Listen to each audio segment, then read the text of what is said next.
Okay, welcome back to another episode of our show. We haven't done one in a while, but that's because we haven't had anything that we wanted to talk to. But then Gundam, The Witch from Mercury, just came out, and now we do. Yes. It was, you know what? I'm glad we gave it the 3 episode try. Right, you Um, mentioned that last week because you were a little iffy. I was a little iffy until episode 2, and I was like, okay, I'm on board. But episode 3 did a lot to assuage my fears. yeah, that ending was pretty good. The whole episode was pretty good, actually, I'd say, from Yeah. start to finish. So G Witch or Gundam the Witch from Mercury, there was a prologue a couple months ago. I think it premiered in Comic Con. And when it premiered, everyone was saying, "This is amazing. This is the best thing Gundam's done in a long time." And I'm like, "Yeah, okay, whatever." Um, that's just shills, right? You're showing it to Comic Con. Of course, they all love it. And then it comes out on YouTube around September, and I watch it and I'm like, Jesus Christ, they're right. This is the best thing that Gundam has ever done in a long time. I'm not gonna say ever, but at least since I don't know, 2007. Before or after Build Fighters? I mean, Build Fighter, okay, Build Fighter season one was a very special and amazing show. But it was pure fan service. It wasn't like that's its true. own unique original thing. I love it because it's Gundam and I love Gundam. G Witch There's a lot felt of good like callbacks, a lot of good callbacks, a too. lot of good callbacks, a lot of great animation. I think the original story wasn't terrible. It was actually pretty good, but like a lot of why it's good is because it's a tribute to Gundam. And then the first episode came out, and I was like, "Am I being trolled?" I know that first episode was very questionable. Um, and you were mentioning that like you said, are you being trolled after that prologue? Nothing, nothing alike in tone. Yeah, nothing. It's like when Zeta Gundam finished back in '87. I believe a week after they played Double Zeta Gundam in its time slot. And just imagine being a person in the '80s having that incredibly dark and depressing Tomino ending in Zeta and the whole tone of the show, and then immediately next week it's we're stealing the Gundam. We're a bunch of kids. There's a chicken on Bright's head, and I that's mean, what the it thing is, felt like, like. you watch the ending of Zeta Gundam, and then you see the opening of Double Zeta, where you're like, anime Janai, and it's like, oh, this isn't an anime. Oh This man. is real life. This is gonna be intense. And then what you just mentioned happens, and it's like, what's going on? Well, you What can't did, tell what did by they the do? tone Did of the they? opening, right? Because Stand Up to the Victory is incredibly bubbly, and the show is not. Yeah, maybe people should have expected that. I don't know. I don't know, but the first episode was like Yuri. Um, the first battle was kind of lame, I think, because she just funnels her way to victory. And Yes, I think that was on purpose, though, to kind of, like, set up the stakes. It's like, oh, this character's like super powerful, or at least yeah, and her I her. think especially with episode 3, the contrast between the two fights, the first fight and the rematch is really good, and I think it's definitely intentional. Um, but yeah, the first episode was just like I don't know. The tone is all off. I was promised a return to the dark, gritty Gundam that we all love, and then we get happy school time, bubbly stuff. And I had to like really think about it. I'm like, is this really gonna be it? I mean, school stuff. Do you know what Build Fighters G driver or whatever is?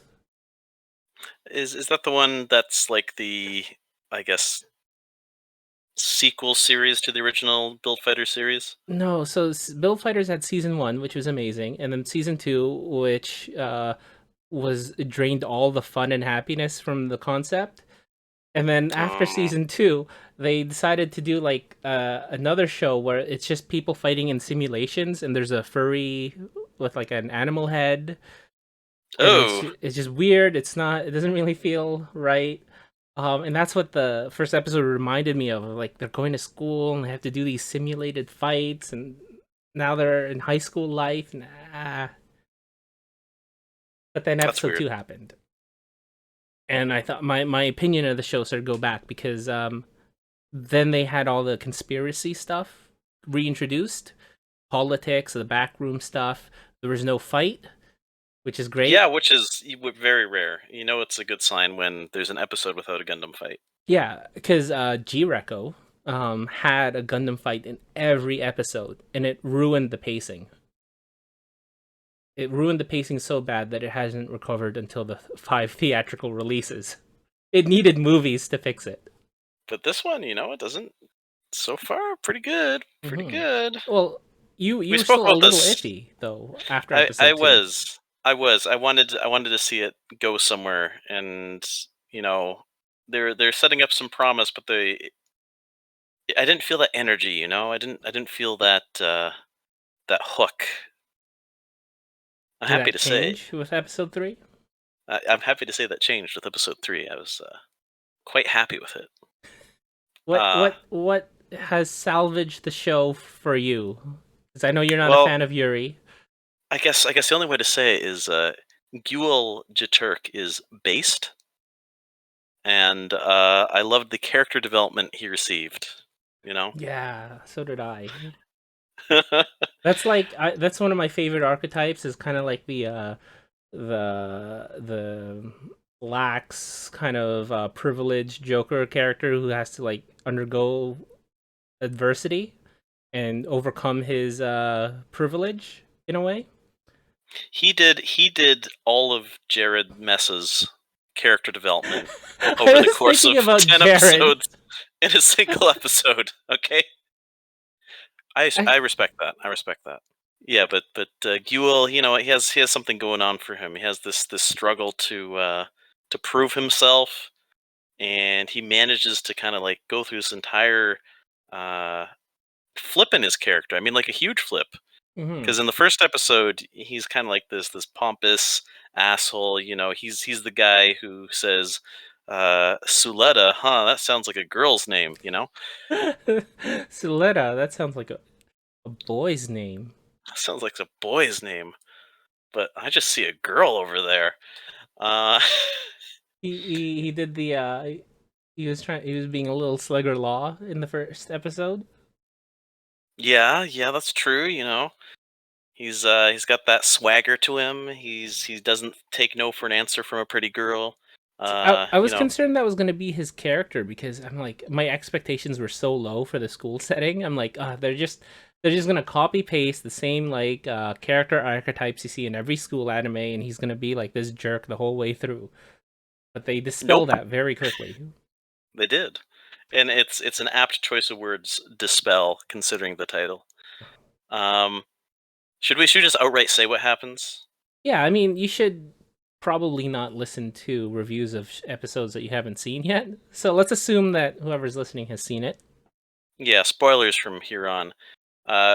Building up to that point, though, what we're alluding to earlier about his character development, like he goes in this episode through an entire arc of trying to prove to himself that he has the skills to beat this girl, right? Because in the first episode, like you said, that battle was he just got wrecked, He got right? wrecked and he wasn't very good. Like he was relying on like his superior technology and he was really cocky. He kept throwing his weapons away. And I was like, "What are you Hmm. doing, dude?"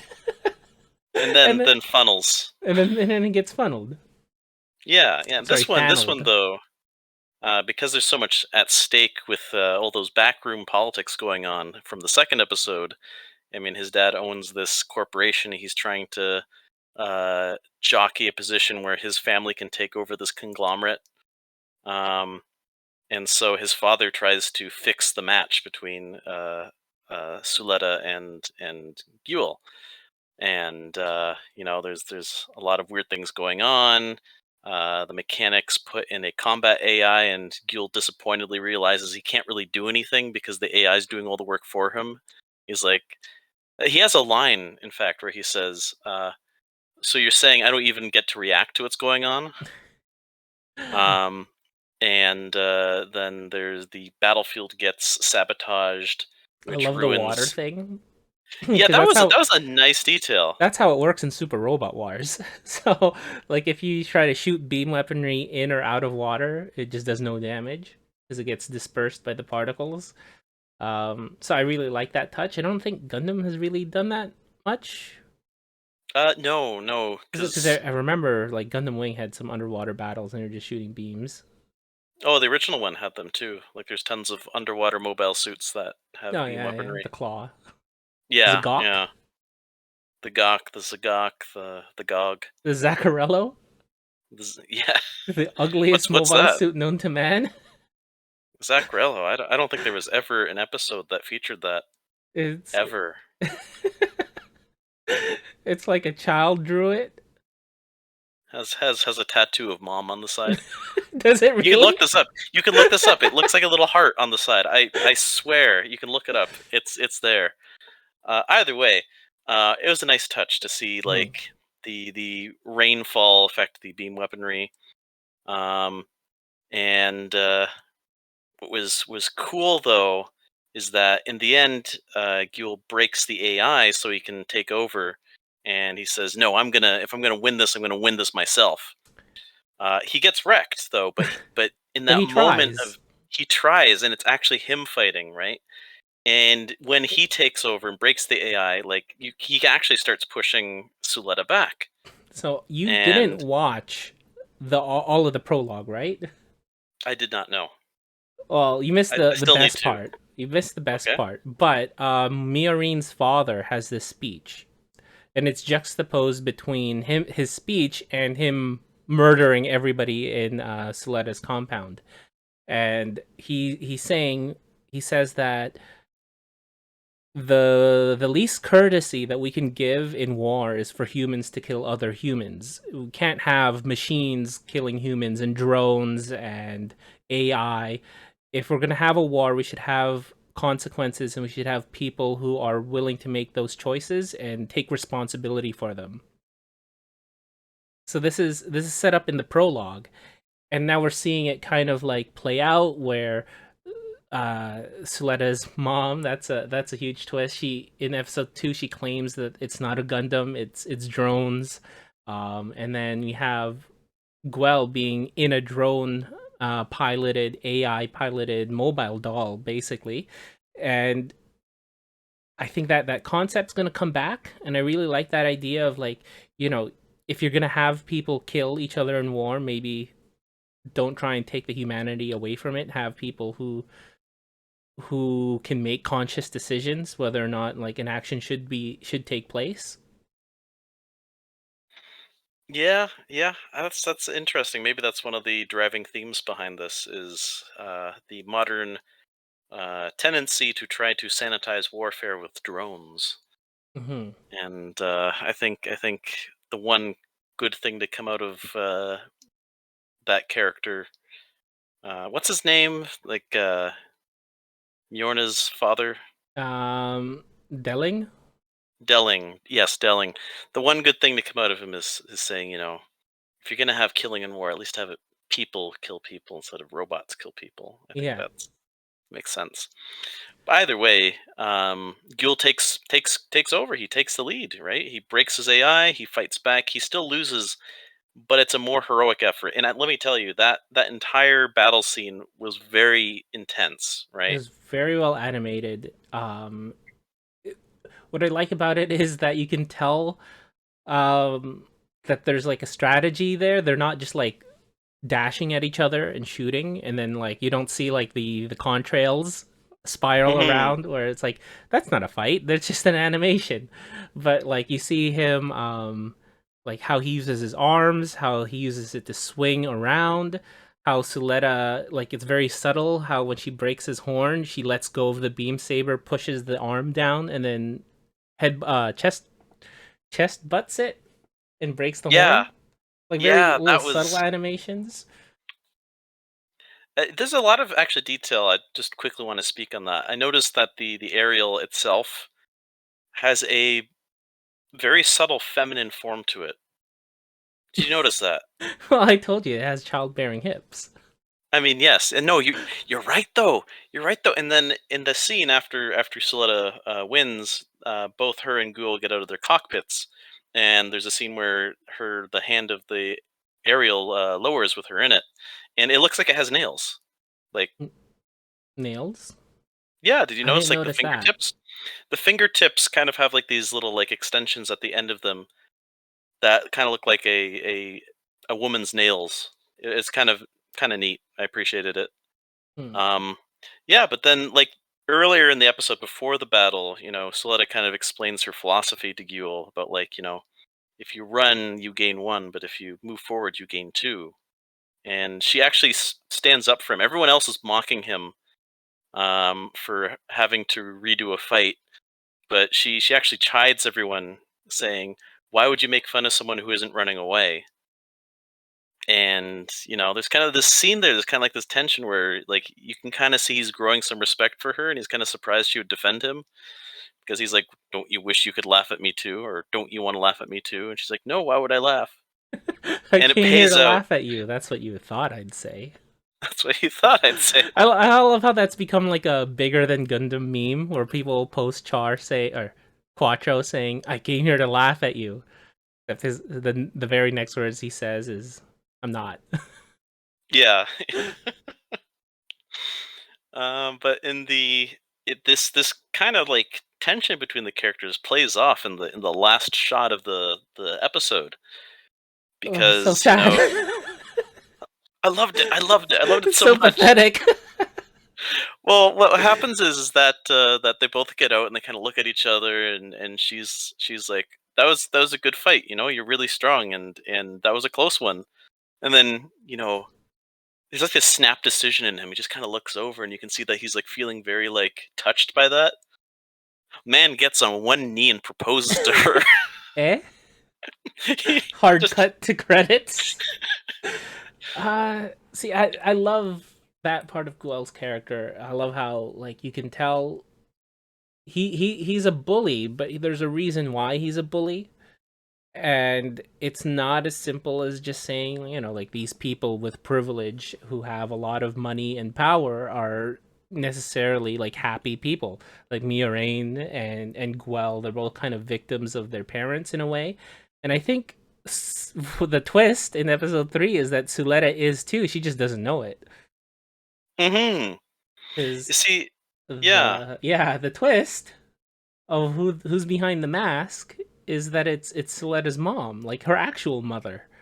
Yeah, you see, I did not expect that. Like, and it's in the first scene too. She's just having like this video call with her mom, and everything seems normal. They're talking, and her mom's like, "Oh, I don't know what you're talking about. I didn't build a Gundam. I didn't build a Gundam. You're not a witch. I But never that's raised the my thing. daughter We to be a know witch." that like in the prologue, like that's a term from the prologue. It's an actual thing that everyone knows about, but she's keeping it secret from Suletta. Like Suletta has no idea what her mom's actual plans are, and she's obviously manipulating her.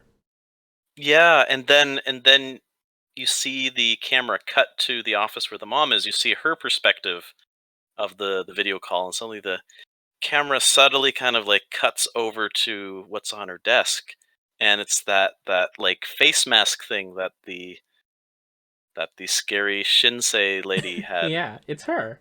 She It's just her. dyed She's her the hair. Shinsei. Yeah. Yeah, and she made up a lie about her face being destroyed by Russian or not Russian Mar Mercurian What did he mean by radiation. this? I What did meant he to say mean by this? radiation and mercury, and I ended up saying Russian. Okay. Um. Yeah, she made up this lie about her face being destroyed by Mercury's radiation or a mining accident or something like that. She's lied about the Gundam. She's lied about the existence of whatever being a witch is. And at the end of the prologue, she watches her husband die. She has to put her daughter into this machine, encourages her daughter to kill others. She's not just like sending her off to this school for no reason. You know what? You know what? There's something you said to me early on, and I think you're right. You just identified the wrong character. Yeah, You said who's the early Char? on. Yeah, you said, oh, Suletta must be the Char because she's got this vendetta to get revenge for her father, She's got and the she's char going color to. scheme. She got the char color scheme. She's gonna seduce the. She's gonna have the same sex relationship with the child of the man who killed her father, just like Char. And she's gonna blame it on the circumstance of her birth and everything. Um, no, it's her mom. Her mom's Char in Is this she one. Char? Well, okay. I like, She has the archetype, right? She's wearing a helmet to conceal her identity, I guess, you or know, at I least to was. conceal something about her. I was kind of And joking about the Suletta being Char thing because I didn't actually want it to be true. I just like, oh, this is a funny coincidence or maybe a homage to it. But I really wish that they would do something original though and not have a Char character because I hated Mr. Bushido so much. Right? you, Double O you did not have a Char. There was a blonde guy who was kind of a rival, but he was not Char. And then they put a mask on him in season 2, and it just destroyed his character. He wasn't the same guy. He was like, he lost IQ points or something, and it became a joke. I just hated it so much. I don't want anyone to get the Bushido treatment. Please. I don't think they're doing that in this case. I'm just saying I can't think of a single Gundam series that doesn't have Harry? Char or a Char clone. You know? Harry Ord? Is Yeah, he he's he's a he's. Quattro. He's not a Char. That's true. That's true. He also has no like animosity towards anybody. He's kind of just he's just there to have a good time, really. Yeah, yeah.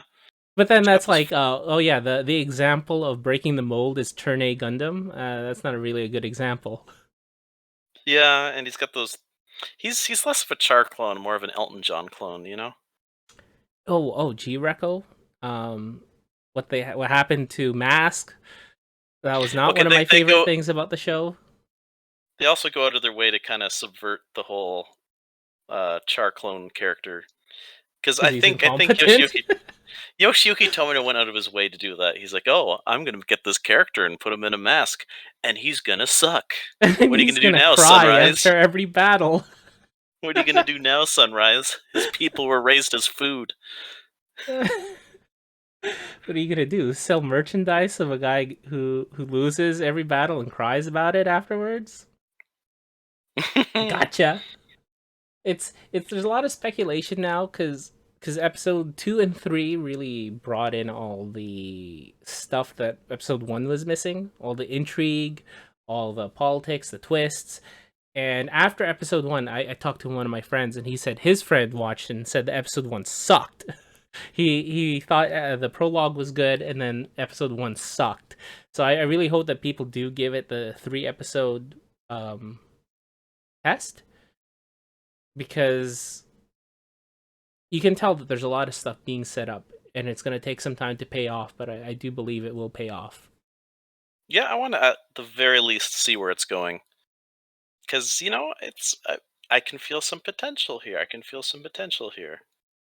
Some potential I didn't feel in the first 2 episodes, so it did pay off. I hope what they're some building will pay off some as well in the potential long I run. haven't really felt. I didn't feel too much in IBO. I didn't feel too much in Age. Um, some potential that was completely missing in Build Fighters season 2 and onwards.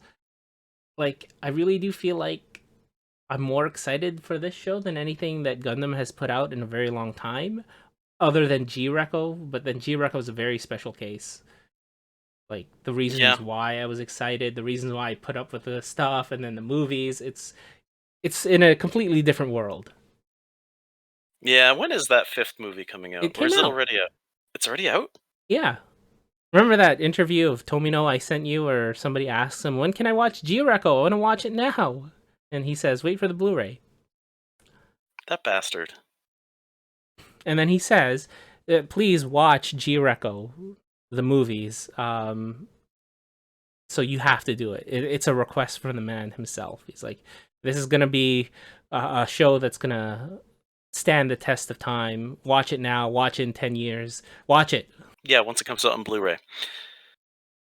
So important question. This is more of a grander question, actually.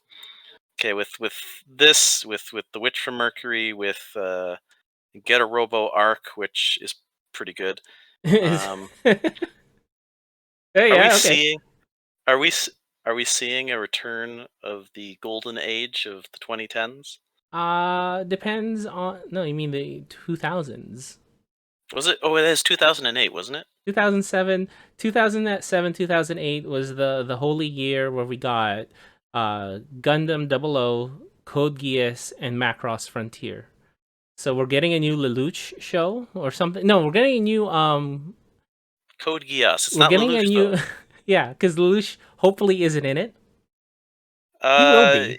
he will be, but he's supposed to be a very marginal character. He doesn't go by Lelouch anymore. You know, okay, it's a bit of an aside. I finally watched the movie, and Yeah. the ending infuriated me to no end. You Right? remember how he says he's gonna let the Geass die with him, and Yes. he's going to kill all the Geass researchers and the children, and then at the end of the movie, he's handing them out like candy. Yes. What did he So mean by that's this? he's like Char. He's never betrayed anyone. He's that there's gonna be new Code Geass. There's Gundam, G Witch. We just need a new Macross show. We need Kamamori to get off his butt and make a new Macross show, and we'll be back. I believe that'll happen. I think that's very possible. You know? You know Yeah. what they should do is do a Macross show where everyone's VTubers. Because Macross has always tried to update the musical pop idol thing to the times. And even though Macross had the first VTuber in Macross Plus, they should bring them back. It's relevant again. So G-Witch is very interesting now. I'm really excited to see what happens next. We're probably not going to do an episode for every week. You know, watch the show, and then when there's something important to discuss, we'll discuss it again. Yeah, I mean, you're not listening to this unless you've already seen it anyway, right? What kind of person listens to review before watching the thing? Oh no, that's a Just new thing. There's like a YouTube craze where people read Wikipedia articles. Is like they're called like movie summaries. and then they'll go watch it because like, oh No, no, yeah, no, they don't watch this it. People don't watch it. They just watch the YouTube summary of a movie, and they're like, "Wow, can you do the summary of the next movie?" what a bizarre world we're in, right? No, I'm serious. I'm absolutely serious here. That's I know like that's like that's some dystopian stuff. That's like when I thought it wasn't real, but when I saw the videos and the actual comments on these, and they're like they get millions of views. People don't watch movies anymore. They just watch people talk about movies, summarizing what happens, and the people who are summarizing it probably haven't watched it either. They're just reading off the Wikipedia page. wow. It's like our attention span has shrunk so far that we can no longer even watch short things. I mean, things that were short a short while ago. Half an hour is too much. I just I just don't get it. So we'll see you again next time. There's something interesting to talk about G Witch. I hope the animation stays up to this quality. I hope the characters continue to surprise me. And I hope that they don't just end up having a Char clone because that would be very disappointing. Yeah, yeah. I hope they do kind of tread their own ground as far as a Gundam show can. Um, and you should like and subscribe our videos and listen to all of them. And if we reach, right, I'm gonna make this promise now. If we reach 10,000 subs, and hold on, I'm putting this out here, and Jeff Bezos builds that O'Neill 3-cylinder, I will personally try my best to drop it on his house.